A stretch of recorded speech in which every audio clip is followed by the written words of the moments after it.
For the first 15 years of my life, I had no problems in my social life. I was never very outgoing, but I always had friends around and felt confident in my social group. I never felt alone or incapable of interacting with others.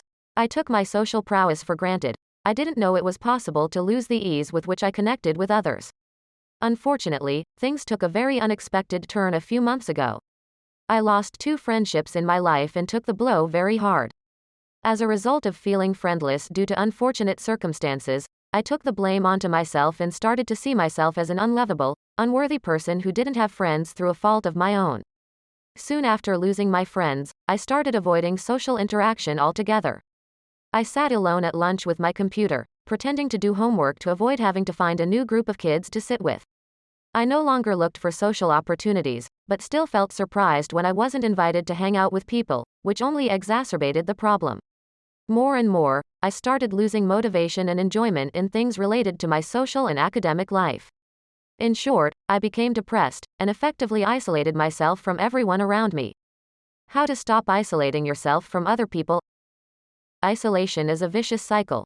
We isolate ourselves because we don't want to be hurt by others who might find us unlovable, but we are hurt even more when we find ourselves alone.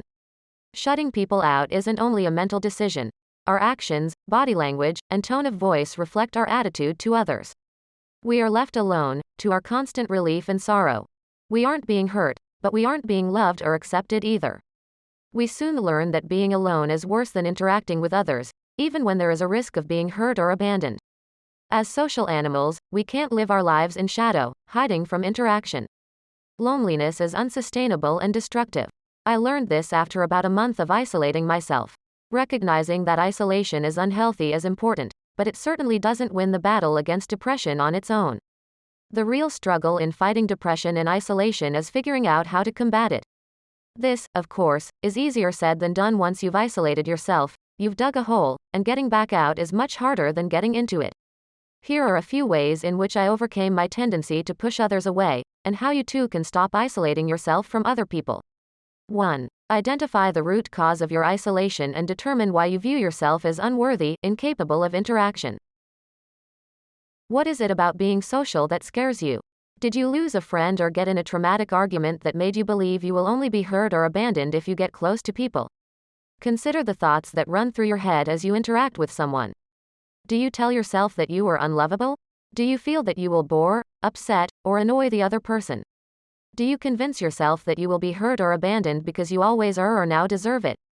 When I pushed others away, it was because I constantly told myself that no one would like me.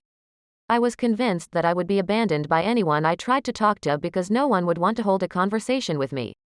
It was frankly ridiculous. In the past, I had been well liked and approached for advice and light conversation by many people. It took a long time, but I finally gained the awareness of these thought patterns and was able to shut them down. I addressed each thought and learned to dismiss them as they entered my head as false. This is not a change that can happen overnight, but simply becoming aware of each thought can make the difference between healing and a further spiral into depression. 2. Try to reconnect with an old friend or someone you haven't spoken to since before you began to shut others out. Once you identify the cause of your isolation and address it, you can reconnect with people again. I'm a rather reserved person by nature, and meeting new people is a stressful activity for me. I wanted to talk to people who weren't aware of my depressed attitude during my depression, but forming entirely new friendships was out of the question in my emotional state. Instead, I approached people who I'd talked to often in the past, and didn't feel stressed saying hello to. At the same time, these people were close to me long enough ago that they weren't aware of my emotional state and didn't try to leave me alone because I'd given them signals. As a high schooler, I picked a few kids from my classes the previous year. You can pick old coworkers, neighbors, or even college friends to reconnect with. Even if the process is digital, it's a great first step in learning how to reopen yourself to relationships and interactions in a safe, non-stressful environment. It may even be better if the person you choose lives far away. You don't have to worry about being quiet or unapproachable, because if you are, you don't have to see that person on a daily basis. 3. Talk to a trusted person about your isolation. This step was extremely difficult for me, because I thought of my depression as shameful and a place of weakness. I thought that being honest about my problem was the surest way for me to be abandoned. Eventually, my one remaining friend confronted me about my sadness and antisocial behavior, and I told her how I had been feeling. I explained how losing my other friends had affected me and how I began thinking poorly of myself. I told her that I knew it was stupid and ridiculous, but it was hard to change the way I perceived interactions and myself. My friend was gentle with me, but told me that I really was delusional and my belief that I was unlovable was completely a figment of my imagination. Hearing this from someone close to me was perhaps the most powerful thing in helping me heal. Find someone you trust and feel close to and let them know how you're feeling. If they truly do care about you, and someone does, I promise, they will tell you that you are wrong about yourself. It's important to tell yourself that you're being ridiculous, but hearing it from someone else can have a much greater and more healing effect. After all, if another person is convincing you that you are worthy of their attention, they must be telling the truth to be talking to you at all. Once again, learning to reconnect with people after depression and antisocial behavior isn't easy. It takes time, tears, and a lot of self-reflection. The process may seem tedious, but there is no shortcut to healing for any illness, especially mental ones.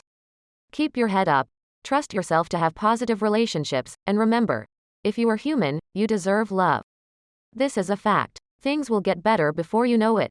Are you trying to stop isolating yourself from others? Has this video helped you? Feel free to ask any question on below comment section and subscribe us to know more self-development facts.